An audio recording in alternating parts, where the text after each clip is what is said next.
সরস্বতী পূজা প্যান্ডেল তো আমরা বহু জায়গায় দেখে থাকি। আজকের আমি আপনাদেরকে নিয়ে চলে এসেছি গুরুদাসনগর বড়িয়া গ্রামের সরস্বতী পূজা প্যান্ডেল দেখানোর জন্য। এখানে একটি গ্রামের মধ্যে অনেকগুলো পূজা প্যান্ডেল হয়ে থাকে এবং প্যান্ডেলগুলোকে দেখলে আপনারা ভাববেন যে কলকাতার কোনো পূজা প্যান্ডেল আপনারা হপিং করছেন। তো এখানে আপনারা কিভাবে আসবেন, কি কি প্যান্ডেল এখানে হয়েছে এবছর, সবকিছু থাকছে আজকের এই ভিডিওর মধ্যে। তো চলুন এখানকার সরস্বতী পূজার প্যান্ডেলগুলো দেখা যাক। আমি কিন্তু এখন রয়েছি গুরুদাসনগর স্টেশনে। এই গুরুদাসনগর রেলওয়ে স্টেশনটা হলো ডায়মন্ড হারবারের ঠিক আগের স্টেশন। আপনারা শিয়ালদা স্টেশন থেকে ডায়মন্ড হারবারগামী যে কোনো ট্রেন ধরে আপনারা এই স্টেশনে পৌঁছে যেতে পারবেন এবং স্টেশনে নেমে আপনারা শিয়ালদার দিকে হেঁটে যাবেন এবং প্ল্যাটফর্মের লাস্টে আসলে আপনারা দেখতে পাবেন সামনে মেন রোড রয়েছে। এই মেন রোড থেকে আপনারা ডান দিকে বেঁকে যাবেন। এখানে প্যান্ডেলে যাওয়ার জন্য আপনারা অনেক টোটো পেয়ে যাবেন। আপনারা টোটো করেও যেতে পারেন, পায়ে হেঁটেও যেতে পারেন। পায়ে হেঁটে গেলে মাত্র 5 মিনিটের হাঁটা পথ। আর সামনেই আপনারা দেখতে পাচ্ছেন লাইটিং এর মেন গেট। এই গেটটা আপনারা স্টেশন থেকে নামলেও দেখতে পাবেন। এখান থেকে মাত্র 1 মিনিট পায়ে হেঁটে গেলে দেখতে পাবেন আজকের প্রথম সরস্বতী পূজা প্যান্ডেল। এখন আপনারা যেই প্যান্ডেলটি দর্শন করছেন এটি হলো দুর্গানগর ঐকতান ক্লাবের পূজা প্যান্ডেল। পুরো প্যান্ডেলটার মধ্যে থার্মোকলের সুন্দর কাজ করা হয়েছে। প্যান্ডেলের সিলিং এর মধ্যে এরকম সুন্দর একটা ডিজাইন করা হয়েছে। এখন আপনারা দর্শন করছেন এই প্যান্ডেলের সরস্বতী প্রতিমাকে। এরপর যেই প্যান্ডেলটা দেখার জন্য চলে আসলাম, এই প্যান্ডেলটার ক্লাবের নাম আমার ঠিক জানা নেই। এই প্যান্ডেলটার মধ্যে ওপরের দিকে বুদ্ধদেবের একটি মুখ রয়েছে এবং ড্রাগন রয়েছে। তার সঙ্গে প্যান্ডেলটির সামনে আপনারা বুদ্ধদেবের মূর্তি এবং মা সরস্বতীর পাশেও আপনারা বুদ্ধদেবের একটি মূর্তি দেখতে পাবেন। এরপর এই প্যান্ডেলটা দর্শন করার পর এখান দিয়ে পাড়ার রাস্তার মধ্যে চলে আসলাম। এবারে সব ঠাকুর রয়েছে পাড়ার মধ্যে এবং পাড়ার রাস্তার মধ্যে এতটুকু অন্ধকার নেই, সব জায়গায় আপনারা এরকম লাইটিং দেখতে পাবেন। এবারে তৃতীয় নম্বর যেই প্যান্ডেলটি দেখতে চলে আসলাম এটি হলো বড়িয়া অগ্রণী ক্লাবের সরস্বতী পূজা প্যান্ডেল। এই প্যান্ডেলটি পার্সোনালি আমার খুব ভালো লেগেছে। এই প্যান্ডেলটির মধ্যে জল অপচয়ের ওপরে একটি বার্তা দেওয়া হয়েছে। পুরো প্যান্ডেলটা জুড়ে রয়েছে ট্যাপ কল এবং তার নিচে রয়েছে বালতি বা কলসি। এখানে কলগুলো থেকে জল পড়ছে এবং জল অপচয় হচ্ছে। এই জিনিসটাকে করতে বারণ করছে, জল অপচয় করবেন না। এবং প্যান্ডেলটির মূল গর্ভগৃহের মধ্যে রয়েছে এখানে ওপরের দিকে কল রয়েছে, তার সঙ্গে বালতি ঝোলানো রয়েছে এবং প্যান্ডেলের মধ্যেও জল অপচয়ের যেই ছবি সেগুলো দেওয়া রয়েছে। এখন আপনারা দর্শন করছেন এই প্যান্ডেলের সরস্বতী প্রতিমাকে। বড়িয়া অর্গানিক ক্লাবের পূজা প্যান্ডেল দেখার পর এরপর চলে গেলাম আরেকটি পূজা প্যান্ডেল দেখার জন্য। এখানে আপনারা সুন্দর সুন্দর লাইটিং উপভোগ করতে পারবেন। কলকাতার পূজা প্যান্ডেলে যেমন যেমন লাইটিং দেখা যায় এখানেও আপনারা সেই রকম টাইপের লাইটিং দেখতে পাবেন। এখন আমরা যেই পূজা প্যান্ডেলটা দর্শন করছেন এটি হলো বড়িয়া শীতলা সংঘের পূজা প্যান্ডেল। প্যান্ডেলের মধ্যে প্রবেশ করতে আপনারা দেখতে পাবেন প্যান্ডেলের দু সাইডে রয়েছে আমাদের দেশের যে সকল নারীরা প্রথম টিচার ছিলেন, প্রথম নার্স ছিলেন, প্রথম ডক্টর ছিলেন, তাদের সব থার্মোকলের ছবি বানানো হয়েছে। মানে দেশের যেই নারী শক্তি সেটাকে এখানে তুলে ধরা হয়েছে এই প্যান্ডেলটির মধ্যে। এবং প্যান্ডেলের ওপরের দিকের যেই সিলিং সেই সিলিংটাকে এইভাবে ডিজাইন করা রয়েছে। আর সামনে দেখতে পাচ্ছেন এই প্যান্ডেলের কিউট সরস্বতী মাতাকে।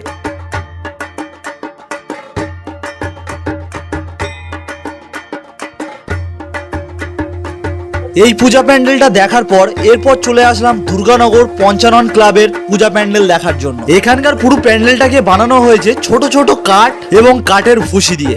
এখানে সামনে একটা ব্যাঙ দেখা যাচ্ছে, এটাকে কাঠের ভুসি দিয়ে পুরোটাই বানানো এবং তার সঙ্গে প্যান্ডেলের গায়ে অনেক চিত্র তৈরি করা রয়েছে। এগুলো ছোট ছোট কাঠের কুচি দিয়ে বানানো হয়েছে।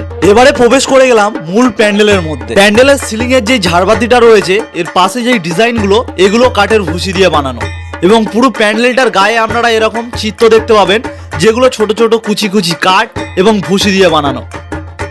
আর সামনে দেখছেন এখানকার সরস্বতী মাতাকে। এখানে মাকেও বানানো হয়েছে ছোট ছোট কাঠ এবং কাঠের ভুসি দিয়ে। দুর্দান্ত লাগছে এখানকার প্রতিমাকে। এরপর এই প্যান্ডেলটা দর্শন করার পর এবার চলে আসলাম অগ্রদূত সংঘের পূজা প্যান্ডেল দেখার জন্য। এখানকার প্যান্ডেলটাকে সহজপাঠ বইয়ের রূপ দেওয়া হয়েছে। আর এই হলো এই প্যান্ডেলের সরস্বতী প্রতিমা। এই প্যান্ডেলটা দর্শন করার পর এবারে চলে আসলাম বড়িয়া মুক্তদল সংঘের পূজা প্যান্ডেল দেখার জন্য। এটি হলো বড়িয়া মুক্তদল সংঘের এবছর সরস্বতী পূজা প্যান্ডেল। আর এই দেখছেন এখানকার সরস্বতী প্রতিমা। এখানকার পূজা প্যান্ডেলটা দেখার পর এরপর চলে আসলাম বড়িয়া নবমিলনী সংঘের পূজা প্যান্ডেল দেখার জন্য। এই প্যান্ডেলটার মধ্যে রয়েছে বুদ্ধদেবের মূর্তি এবং তার সঙ্গে চারদিকে লেখা রয়েছে শান্তি শান্তি শান্তি বলে। আর এখন দর্শন করছেন এই প্যান্ডেলের এবছরের সরস্বতী প্রতিমাকে। এরপর চলে আসলাম বড়িয়া যুবক সংঘের পূজা প্যান্ডেল দেখার জন্য। রাস্তাটাকে এইভাবে সাজানো হয়েছে লাইট দিয়ে, আর এর ঠিক পাশেই রয়েছে বড়িয়া যুবক সংঘের এবছরের পূজা প্যান্ডেল। পুরো প্যান্ডেলটার মধ্যেই রয়েছে বাঁশ এবং পাকাঠির কাজ, তার সঙ্গে কালারিং লাইট। আর এই হলো এবছরের এই প্যান্ডেলের প্রতিমা। এরপর এরকম লাইটিং দেখতে দেখতে পৌঁছে গেলাম বড়িয়া মামা ভাগনা ক্লাবের পূজা প্যান্ডেল দেখার জন্য। প্যান্ডেলের পুরো উপরের দিকে আপনারা দেখতে পাবেন বাবা মহাদেবের একটি মূর্তি, এবং পুরো প্যান্ডেলটাকে কাগজের ফুল দিয়েই সাজানো হয়েছে। আর সামনেই দেখতে পাচ্ছেন এই প্যান্ডেলের সরস্বতী প্রতিমা। এরপর ওখান দিয়ে চলে আসলাম উদয় সংঘের পূজা প্যান্ডেল দেখার জন্য। সামনে এখন যেই প্যান্ডেলটি দর্শন করছেন এটি হলো উদয় সংঘের এবছর পূজা প্যান্ডেল। আর সামনে একটা সিপাহীও দেখা যাচ্ছে দাঁড়িয়ে রয়েছে। এই হলো এই প্যান্ডেলের এবছরের সরস্বতী প্রতিমা। এরপর চলে আসলাম বড়িয়া 24 পল্লীর পূজা প্যান্ডেল দেখার জন্য।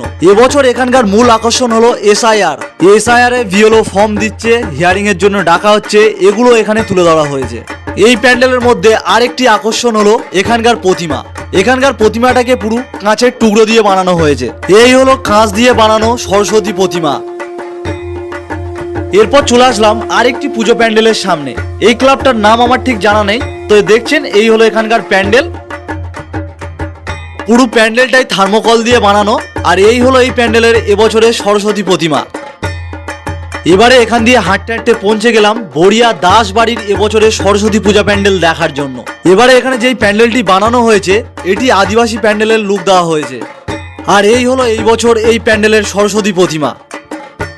এবারে এখান দিয়ে পায়ে হাঁটতে হাঁটতে চলে আসলাম লন্ডন ব্রিজ প্যান্ডেল দেখার জন্য। এই প্যান্ডেলটি হলো বড়িয়া নবীন সংঘের প্যান্ডেল। এবছর তাদের প্যান্ডেলের থিম হলো লন্ডন ব্রিজ। আর এই হলো এবছর নবীন সংঘের এবছরের সরস্বতী মাতা। এই প্যান্ডেলটা দর্শন করার পর এবার চলে আসলাম মিলন সংঘের পূজা প্যান্ডেল দেখার জন্য। পুরো প্যান্ডেলটাকে এখানে দাবা বানানো হয়েছে। প্যান্ডেলের মধ্যে দাবার বেশ কিছু ঘুঁটি এবং সামনে লুডোর ঘুঁটিও দেখতে পাবেন। আর এখানে যে সরস্বতী প্রতিমাটাকে আপনারা দেখতে পাচ্ছেন এটি হলো কিউট প্রতিমা। কিউট প্রতিমাটা দেখার পর এবারে চলে আসলাম মেন রোডে।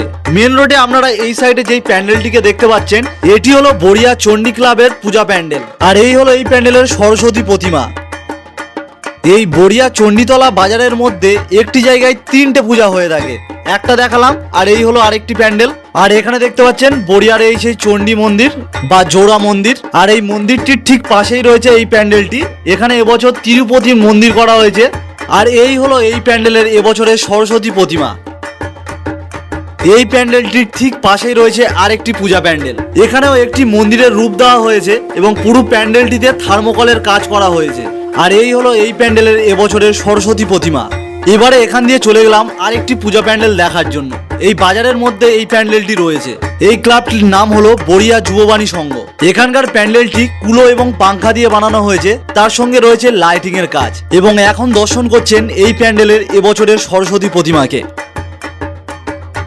কেমন লাগলো আজকের বড়িয়া গুরুদাসনগরের এই সরস্বতী পুজোর ভিডিওটি যদি ভালো লাগে অবশ্যই একটি লাইক করে দেবেন। আর এরকম ভিডিও পেতে আমার চ্যানেলটিকে সাবস্ক্রাইব করে রাখবেন।